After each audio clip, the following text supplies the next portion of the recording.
Once again, nice and flat into the basket. Okay? Hi, I'm Robert, and we're here at the Chi-Lai Disc Golf Course. I'm here with Peter, and he's going to be telling us a little bit about disc golf. So, what is disc golf? Well, disc golf is a sport much like ball golf or regular golf, as most people can call it. And it's just like you're playing from a tee. Here we call them tee pads in the sport, and instead of playing the holes, you play the baskets. How did you get involved in disc golf?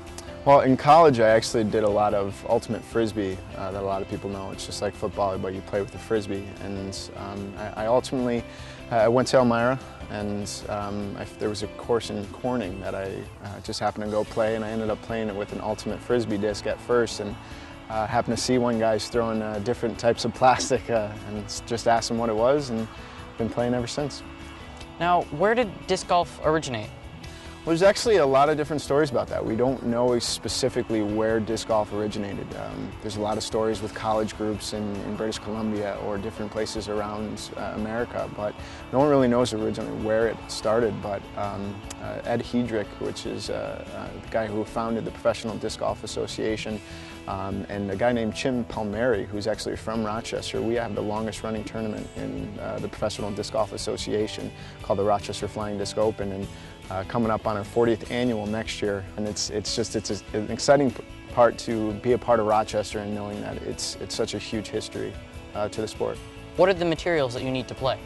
Well, the materials that you need to play, it doesn't cost much. I mean, when you're looking at it, we have so many different disc samples, whether different stability, discs that are going to flip more than fall their natural path. But at the end of the day, it's just like ball golf. All you need is a putter, mid-range, and a driver.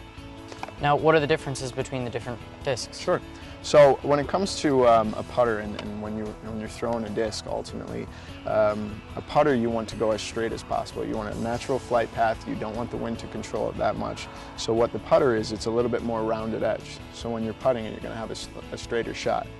Then when you want a little bit more distance, your next step up is going to be your buzz or your mid-range shot. So as you can see, it gets a little bit more sharper, but it still has that rounded edges. This is when you want to throw a good distance, but you want to keep things a little bit more straight, and you just want to have good control, nice flat line. That's going to be your mid-range.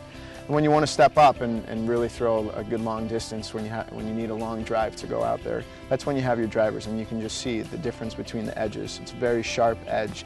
This is one that you're going to have to put more power into it to get some more distance on it. Now, how much does an average disc cost?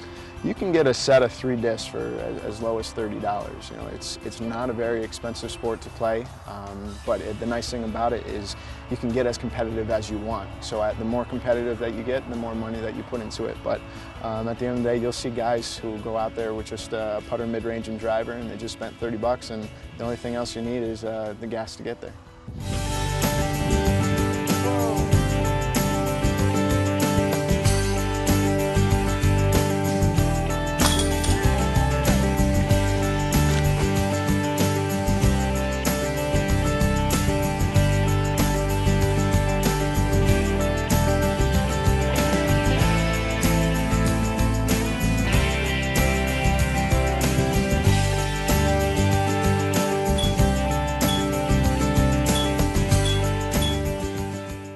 That was fun.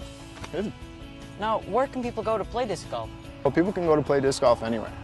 You know, there are portable baskets, much like these here today. These are a little bit more permanent, but there are portable baskets that fold up just like folding chairs, and you'll see people just go to an open field and put baskets out there. So you can literally play anywhere, but we have courses all over the Rochester area, whether it be Chi-Lai out in Victor, Parma.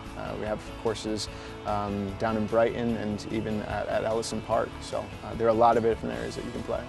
All right, well, thank you. I can't wait to go play for my own. Great. Short one, this white dot. And you can see these are where the tees are.